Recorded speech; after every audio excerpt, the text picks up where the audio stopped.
Hi, my friend, and welcome to the first ever episode of the Good Girl Syndrome show.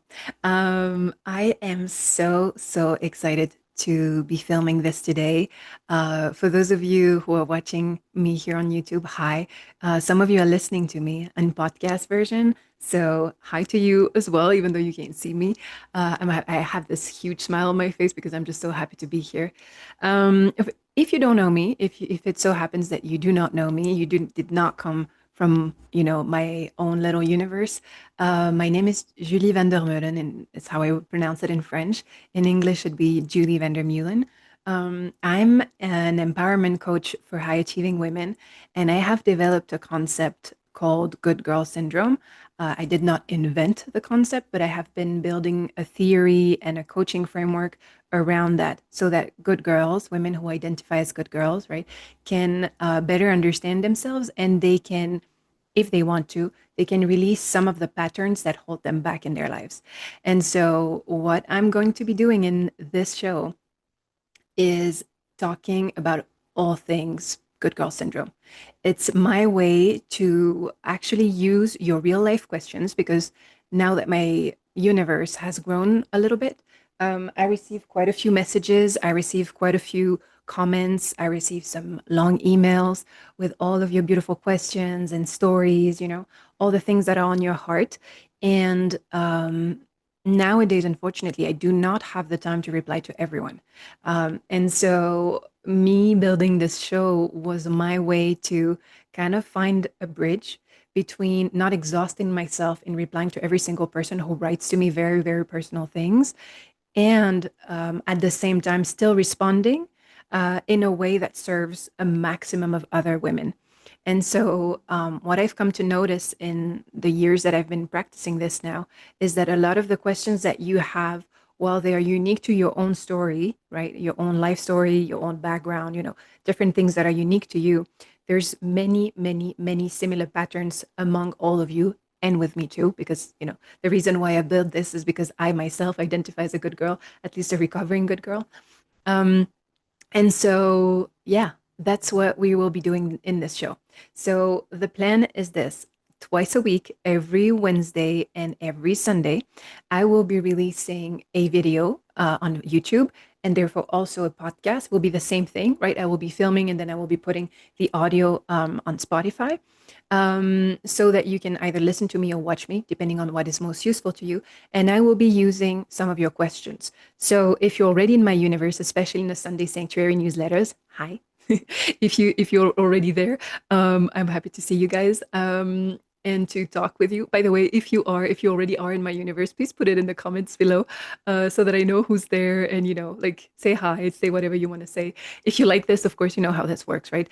So if you like what I'm posting here and you want to encourage me, please put some likes, put some beautiful comments, tell me what you liked, like whatever feels right to you. Subscribe to this channel. Put a little, the little bell on so that you make sure that you always receive my content. But yeah, if you have questions, what you can do is you will see in the description box, I will put all the links to all of my free things and my other things as well, in case you want to work with me. But most of the things that I do are for free. So you can subscribe to my newsletter, right? You can see all of my different social media accounts and so on and so forth. You can do my Good Girl Syndrome quiz, which is free. Many things that you can do for free. And you can also, I will also put the link to a Google form. And in this Google form, you can specifically ask me any question you want or tell me about any of your stories. And with your permission, you will put little boxes if I can say your name or not, right? What information I can reveal or not. And based on that, I will create my content. So every single week, 2 episodes, right? Wednesday, Sunday, based on your questions. And so each time it'll be on a topic, right? Some of the topics will come back because there's like, according to me right now, where I am in my theory that I've developed, I have like 10 big symptoms. And inside of them, there's different criteria. So I have about 50 different, like, let's say, topics or subtopics in my mind. And I will try to put, the aim would be that like every episode focuses on one different type of symptom so that throughout the year, right? You have different examples of questions and stories, right? And ways that I talk about these topics that talk about the same thing, but through different lenses. So that you get all the nuance of everything that I'm learning, and I'm theorizing and I'm applying in my coaching sessions and I'm seeing what works. I will be telling you everything real time. So that's the closest thing to getting a coaching session with me without paying for one. Um, so yeah, that's how it's going to work. So for today, I chose one question. I think I'm going to do one question per episode. I chose a question by Aisha. And the topic of today is the fear of disappointing others, which I consider to be one of the big things that most good girls, myself included, have to work through at some point or other. And it's kind of like the other side of people pleasing. So people pleasing is what you do in order to avoid, you know what I mean, disappointing other people. You people please because you are afraid, of repercussions, what will happen if you disappoint someone else. Some of them can be like you can think that something violent could happen, right? It can be something that is driven by danger. But it can also just be something that, you don't want to hurt people, these types of things. Um, and so Aisha left me a question. Thank you, by the way, to all of you who have already sent me quite a few questions through the Google form. I appreciate you, and I will be doing episodes on your various questions and the various topics. For today, we have Aisha. Hi, Aisha, if you're seeing me or if you're listening to me. Um, Aisha from London. I was allowed to say all of that. I didn't take your whole, I will not read the whole thing, right? Because the form was written for me.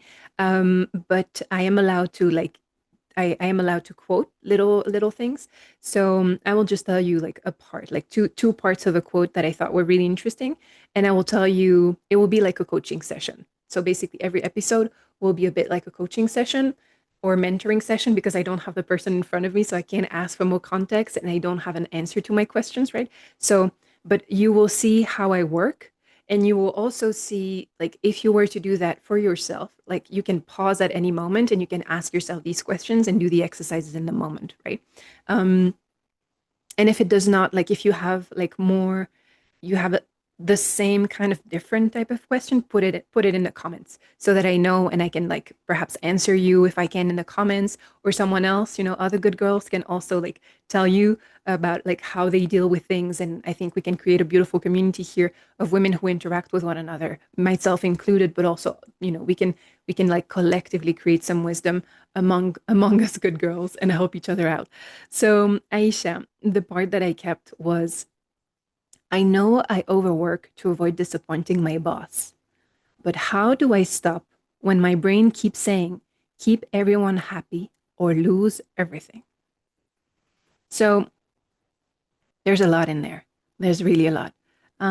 Thank you, first of all, for being so honest and sharing this with me and with this whole community. Whoever ends up watching this or listening to this, um, I can feel that you probably are in a lot of pain. You're probably very anxious or stressed, right? From what I'm reading here and from the other things that I saw in what you explained.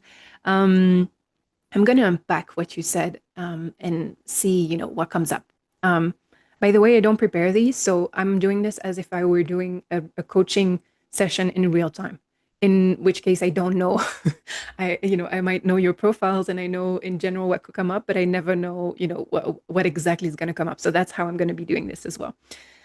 So let's start with something powerful. You said, I know I overwork to avoid disappointing my boss. The first thing that I would acknowledge is awareness, that it is fantastic that you have this awareness. You did not come saying, oh, I don't know what happens to me. No, you've already been thinking about that. And probably you have already tried to stop, right? Because you're asking a how question. So I would imagine you've tried different things. You just don't know how to go about it. So the first thing that I would do if we were in a coaching session, you can see my hand here, is I would like acknowledge myself. If I were you, Aisha, I would really acknowledge myself for having arrived so far already on your own, in a sense that it can sound a little woo-woo, what I'm saying here, but I actually think it's really important in a sense that most people in our lives, if you notice the people around you, unless you are in a family or in an environment where a lot of people are, doing therapy and in personal development and all of that. Most of us on this planet are very unconscious of what happens to us and how much of the patterns that we have, how much the patterns that we have, they might not have been caused by us, right? They kind of, arrived, let's say, inside of us at some point, right? But then we perpetuate them in some way. So there's decisions that we make, choices that we make, mostly unconscious, that make us continue the same patterns over and over and over again, right? Um, so if you are in this space, you already know that I'm not teaching you anything. And from what I'm seeing, Aisha, you already know that. But that means that that already separates you from most people who suffer in the world and who do not know that part of it, right? Part of it is what happened to them. And that's very unfortunate, right? And there's nothing, they can't be blamed for that. And they shouldn't blame themselves, or we shouldn't blame ourselves for what happened to us, right? And the consequences of that. But where we can do something is we can be aware of like the impact that this has had, like the meaning we gave to the thing that happened to us and how this is still impacting us right now, right? Because we can let go of things. I'm not saying it's easy. I'm not saying that some of the things that are very traumatic are not sometimes going to linger, even if you keep going to therapy and to coaching sessions and to whatever it is that you're doing, to heal yourself and to grow. But a lot of it can go away. A lot of it can be transmuted into something that is empowering. That's something that serves you instead of imprison you into traumatic experiences. And the first step to all of that is being aware of your own patterns, is being aware that you do something that you don't want to be doing, right? And then the second step is wanting to change it. So you are already on step two, basically, based on this little thing that I'm saying. Now, if I go back to this first sentence, you said, I know I overwork to avoid disappointing my boss. So when you're overworking, right? So which means that you are probably tired. If you framed it like that, you are probably tired, if not exhausted, right? And stressed from what I see the whole thing, which is not a good combo to be feeling really good inside your own body and perhaps even inside your own mind, right? There must be a lot of fear inside of you. So I hope you're taking really good care of yourself. That like you are. I don't really. I'm not someone who really cares about you taking weekends off and stuff like that. I don't really like rules. But I do care about you finding a way to take care of yourself. And so I do hope that you are taking care of yourself. So in a coaching session, probably towards the end of the session, I would ask you, like, what are you doing to take care of you? You know, if you were not in a fear of disappointing someone and you were not overworking, if you did not identify with this person who keeps overworking, what would you be doing instead? You know, what brings you joy, what makes you feel rested, and all these things. And I would make sure that, like, a little homework for you would be that you would take some time for yourself. Um, Now, the biggest thing here is I I overwork to avoid disappointing my boss, right? And so that's the tricky part, and I think that's the biggest thing that relates to good girl syndrome and how I could help you the most in this is what do you mean by to avoid disappointing my boss? And in my mind, there would be two big scenarios, right? I'm going to oversimplify, but there would be two big scenarios possible in this. The first one would be one where I'm going to address this one first, because you never know. Perhaps you, Aisha, are in this situation and you need to hear this, or anyone else is in the situation and needs to hear this. But so the first situation is that actually you are afraid of disappointing your boss because your boss is someone who is easily disappointed in you and in someone else, right? And so that could mean that the first scenario is you are in an environment that doesn't feel good. You are in a work environment where you receive negative feedback to the point where you feel insecure about yourself, right? And so you, Aisha, I know are in my community. You've been there for quite a bit of time. I know you're a high achiever. I know some things about you, right?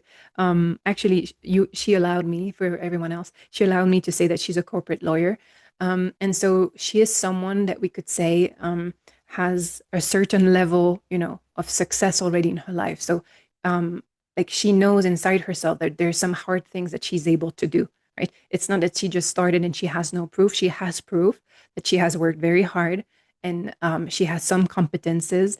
And while I cannot know if everything she does in her work is fantastic, right, or is perfect, I'm sure that not everything is perfect. We can safely assume that there's some level to Aisha where she's someone who will overwork to compensate, right? She will have a tendency to do more than she's asked in this type of profile, right? And so, if you are in an environment where your boss and the environment in general feels, I'm going to say toxic, or feels like you are always tired, like it's never enough, like you always receive bad feedback, like you are humiliated in front of other people, right? You feel ashamed a lot of the time, right? You feel stressed when you are at work, like all these different emotions that signal that you are not in an environment that feels good, right? That feels sustainable and that feels good. Um, I would say that would be the first thing to like notice. That's what I would ask you. How's the work? Describe your work environment for me. And then I would ask you to like identify, do you think that this is a healthy work environment, right? Do you want to work in this environment? That's the first thing that we would be looking at. Because perhaps what is happening here is not even something to do specifically with good girl syndrome, but it's something to do with the work environment that you're in. And where good girls have a tendency to get stuck in that is that, well, it's not our fault that we get, we go into toxic environment where we can do something about, you know, what happened to us, right? Where we can do something is we can decide to leave. And oftentimes, good girls have a hard time letting go of things. We have a tendency to excuse people, to make excuses for other people, to be really hard on ourselves. And our preferred way of fixing things, right? Because we love fixing things in general, most of us, is to fix ourselves. We think that if we work a little more on ourselves, then things will get better. And so, while it's an approach that works to a certain extent, what it also means is that you will have a tendency to fix for the wrong problem. Because if this is the case, if we are in case number one, then the problem isn't you. The problem is the environment that you're in, and you need to get out, right? If you don't want to be there and if it doesn't feel good. Um, and so if we were in a coaching session and you were to say, yeah, I actually don't like this environment, this is not meant for me for this and this reason, or my boss treats me in this way, and you started crying, explaining things to me, like I'm creating an example, right, of like how you could behave, um, then the conclusion of that would probably be that we would be creating a vision for what you actually want your work environment to be so that you can have some contrast between what you're actually experiencing right now and what you actually want and deserve and need.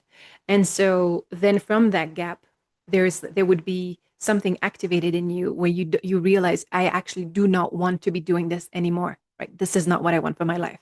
And so then we would create a plan for you. So that would be scenario one. Now, if Aisha, you reply, or anyone else who's in a situation and listening to this, if your answer is no, actually, I think I really like my environment. I like my boss in general. Yes, sometimes, they make comments or whatever, but they're fine. I love my colleagues. I love the environment in general. I've never felt better, right? Like all these types of things, one version of that. Um, and you are still afraid to disappoint your boss, then what that means, once we've clarified that, and I made sure that you're not in a toxic environment and trying to fix for the wrong things, right? Trying to fix yourself rather than like leaving a toxic environment. Then the next thing would be, why do you think that you would be disappointing your boss? Like, what's about that? Like, what's the proof of that? Why do you think you're disappointing them? Have they said that? Because most probably, if you're not in a toxic environment and you actually really like your boss would not have said that in that way. Um, so perhaps, you've missed a deadline, or perhaps there's something you didn't do quite as well, and so on and so forth, right? But it probably wouldn't be framed as like you're a disappointment, right? Um, and you wouldn't be feeling like you're a disappointment. You would probably just be saying, "Heh, this little thing here that I did wasn't that great, right? And so next time will be better." But that's not what you're experiencing. You're experiencing a lot of stress from the fact that you're afraid of being a disappointment, and you overwork as a compensation mechanism, right? To make sure that you don't disappoint again. which seems to not be working, like because you keep doing that again, again, and again and again. So um, if we are in this scenario, then I would say, why do you feel like you're disappointment? And so there's two aspects of that. One of the things would be, I would encourage you, depending on how you answer, like, what do you feel like? There's a high chance that you would say something like, it's actually how I usually feel. I would ask, is that just in this area of your life, or is that something that you feel in general? Like, are there different areas of your life where you feel like a disappointment? I don't know, in your family, in your love life, and like other different things.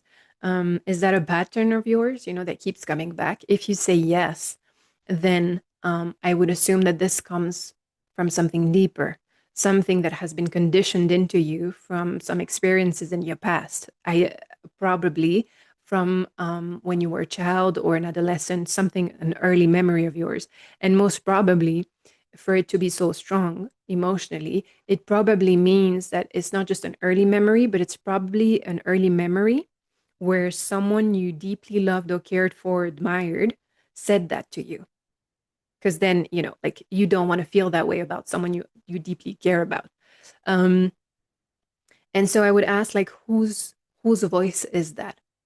The critical voice who keeps seeing you as a disappointment, the thing inside your head that is saying all of that. Whose voice is that? Can you identify who that is? Most people can identify that immediately, or like within a few minutes. Um, and so, yeah, ask yourself that. Do you have that, Aisha? Like, do you have a person in your early life or later? I don't know. Someone whose voice resembles the voice in your head? I would assume that that's a yes. And if so, um, I would say that, like, because I'm not a therapist, right? I am only a coach. And so I would say that there could be, if you're open to it, if it's the right time for you in different ways, it can be financially, it can be in terms of how much energy you have, in terms of how open you feel actually to therapy. Some people are not very open to therapy, but they are okay with going to coaching sessions because it's more future oriented, right? Instead of going to the past and reliving some memories. Um, Sometimes coaching can be the doorway to going to therapy, and sometimes it's the reverse. That sometimes you go to therapy first. That's what I did, and then you go towards coaching if that's something that you want. Um, and so I would say that one of the beautiful things that you could do is go to a therapist and go try to figure that out. Understand, like, who's that voice, like what's the early memories, how has that affected you, and kind of find a way to free yourself from that voice and from those different thoughts that come with it, and that make you feel bad. Basically, that's one way.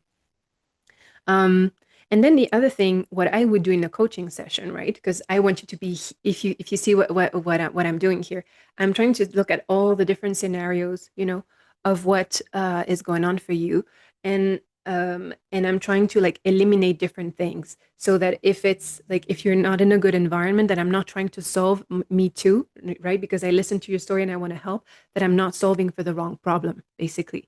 Um, and so we eliminated the toxic environment, or we solved it, right? We talked about the therapy, trying to find the voice, and now we will go right into the actual things that we can do in coaching.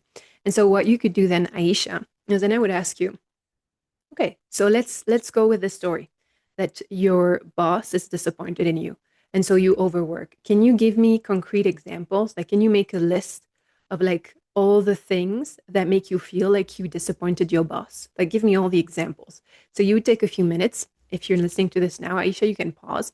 You can actually create a list of all the different examples that you have. And once you're done, what I would suggest, like what we would do in a coaching session, is I would ask you if you, interesting.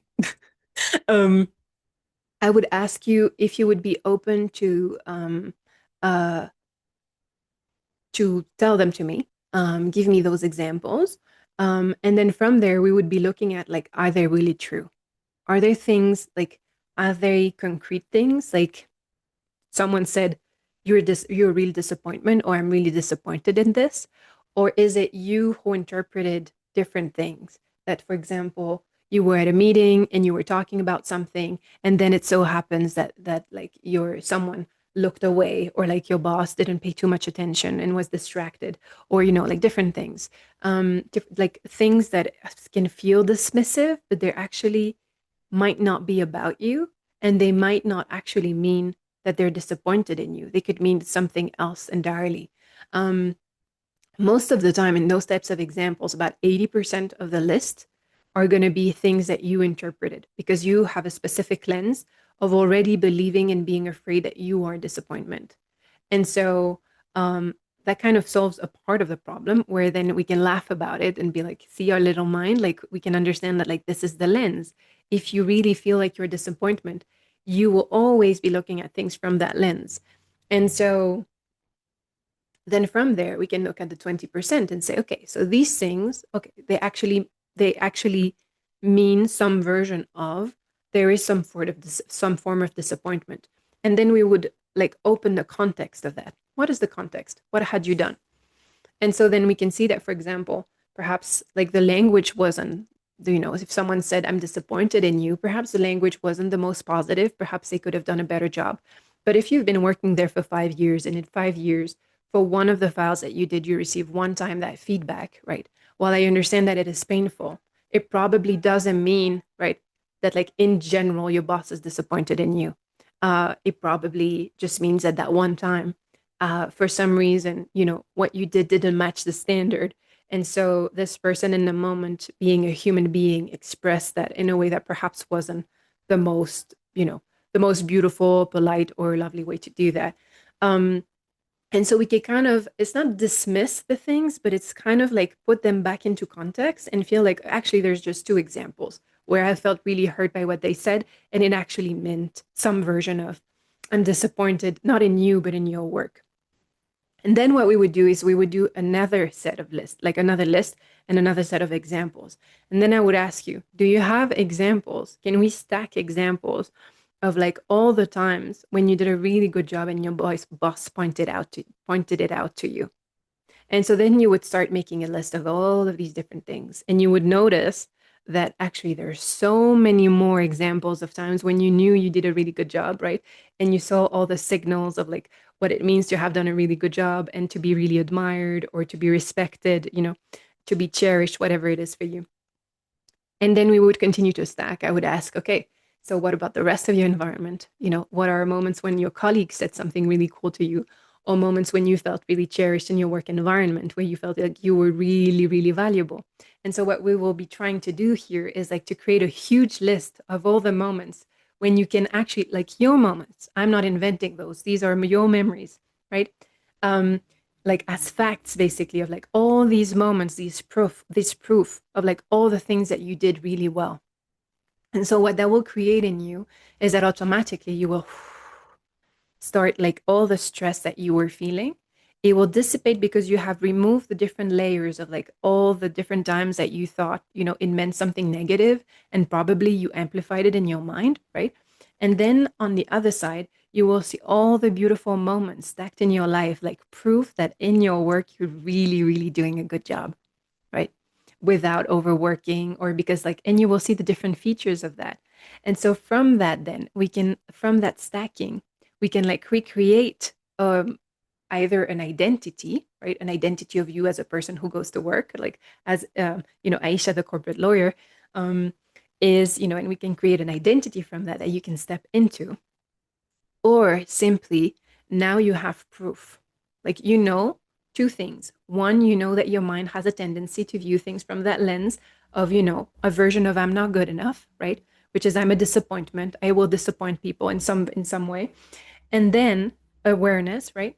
And then the second thing is now I have proof that this is not the truth, right? I have actual proof in my life, in my own life, that this is not the truth. And so now concretely, because you asked about the how do I stop when my brain, na, na, na, I would say that what I would do is I would use that list that we just created. So you just created a list, right, of all those positive things, all those things that you know are true about yourself and are absolutely beautiful.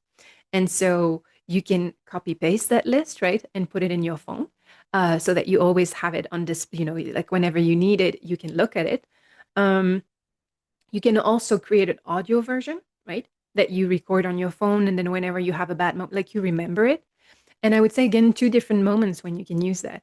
You can what we call prime yourself. So you could prime yourself before going to work, or you could prime yourself before you go and see your boss if that's stress, you know, that the stress will come back and you're afraid of, you know, you want to do really, really well. And so you're afraid of being of disappointing and so on. Then is when you can, for example, go to the bathroom for 5 minutes, you know, before the meeting. You go, you read your list and you like really, really feel it and you stack all the beautiful things and all the beautiful things you've done in the past, right? And you go with that energy in a room, it changes the whole game. Um, or like I said, you prime yourself before you get to work, or like during your breaks, you put your audio on, or like you read your little list and you remind yourself of these things. And what you will see is that us human beings are very repetitive beings. Repetition helps with everything. Is like programming your own mind, right? It's a bit like a positive type of propaganda. The more you will tell yourself something, the more you will start to believe it. And so we can use that to our advantage. And so my recommendation to you is to, besides all of these things that we said, you know, like scan what is actually true. Are you in the first scenario where you are in a toxic environment or not? Two, if you're not in a if you are in a toxic environment, then let's make a plan to get out of that, right? You can also send me a message, by the way, either in the comments or you can send me a private message or reply to my next newsletter or whatever. If you need more, because I chose your specific question, so feel free to reach out. And on how to do that. And then if you're not in that scenario and or you still want to work on your good girl tendency, you know, to like feeling like a disappointment, then you create that list. Like you rewrite the story of like how you are a disappointment. And you realize that actually in general you are not, right? It's just the lens through which you see things. And from there, from knowing these two things, one is you just accept that. That's so right now, not for the rest of my life, but right now, my lens is I have a negative bias towards myself where I think that I have a tendency to disappoint people, right? Just that. You just have to accept that for now. Doesn't mean it has to stay that way, but you can just accept that. And then from that place of acceptance, then you say, okay, so in order to not feel that way, like I will reprogram my mind. I will go through this exercise, see all the beautiful things about what I'm doing, right? Notice all of those different examples of like how many times I was really, really good at what I did. And then from then, I will program myself and keep repeating those things to myself until they become second nature. And then what will start happening, that's perhaps the third step, is like a bonus. If you want, instead of just stacking these examples once, you can do that every day when you go to work and actually sort of pat yourself on the back whenever you do something really cool. Is to be like, actually, you know, I was really good at that. I'm going to add that to my list, right? And you'll end up with a huge list when there's like no space for doubt that you're actually really good at what you're doing, and that you are absolutely not a disappointment. So, I think that's enough. I think that's enough for our first episode. Aisha, I thank you again for your question. I hope that my feedback here helped you, despite the fact that I don't have the full context and that you can't, you know, do the back and forth with me. I hope this was still helpful.